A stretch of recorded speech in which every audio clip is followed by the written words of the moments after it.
The night was dark and moonless as I drove down the narrow, winding road flanked by dense forest.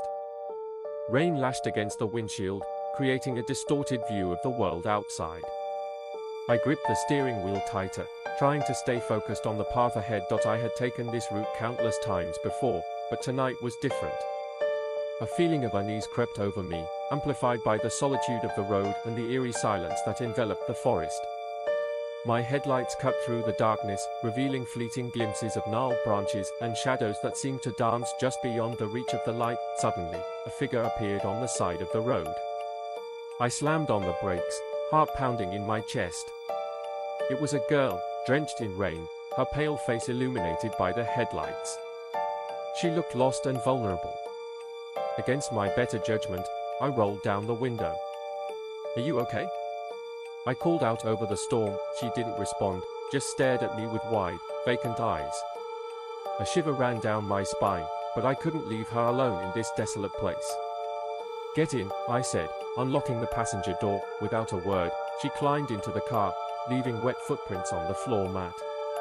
The smell of damp earth and something faintly metallic filled the air as I pulled back onto the road. The girl sat silently beside me, staring out into the darkness. I stole glances at her now and then, unnerved by her presence.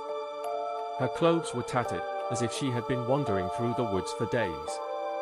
I tried to make conversation, asking where she was headed or if she needed help, but she remained silent, her gaze fixed ahead. As we continued down the road, the storm intensified, battering the car with relentless fury. The trees swayed ominously in the wind, casting eerie shadows that seemed to reach out towards us. I couldn't shake the feeling that something was terribly wrong. Then, up ahead, I saw a faint glow through the trees, a cabin nestled deep in the forest. Relief washed over me. Surely, someone there could help us. As we approached, I noticed the windows were dark, no sign of life within. Nevertheless, I parked the car and turned to the girl. "Wait here," I said, stepping out into the rain, the mud squelched underfoot as I approached the cabin. The door creaked open with a push, revealing an empty, musty interior. A cold draft sent a chill down my spine as I called out, receiving no response. Confusion turned to dread as I realized the cabin was abandoned, a relic of a forgotten time. I hurried back to the car, heart pounding with fear.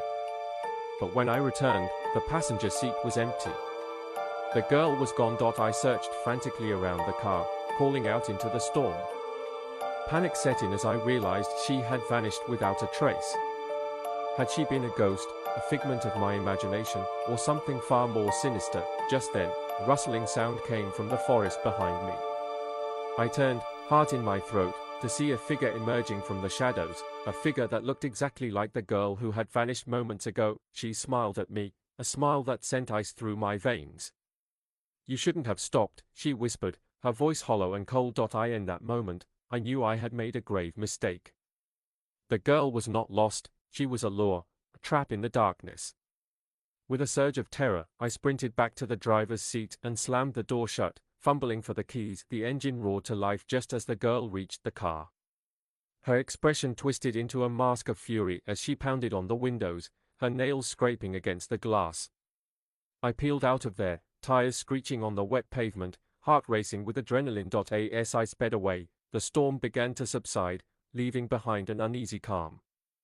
I glanced in the rearview mirror, half expecting to see her standing in the road, but there was nothing, just the empty, rain-soaked highway stretching into the distance. To this day, I don't know who or what that girl was, but I'll never forget the fear in her eyes or the chilling truth that sometimes, in the darkness of the night, things are not what they seem.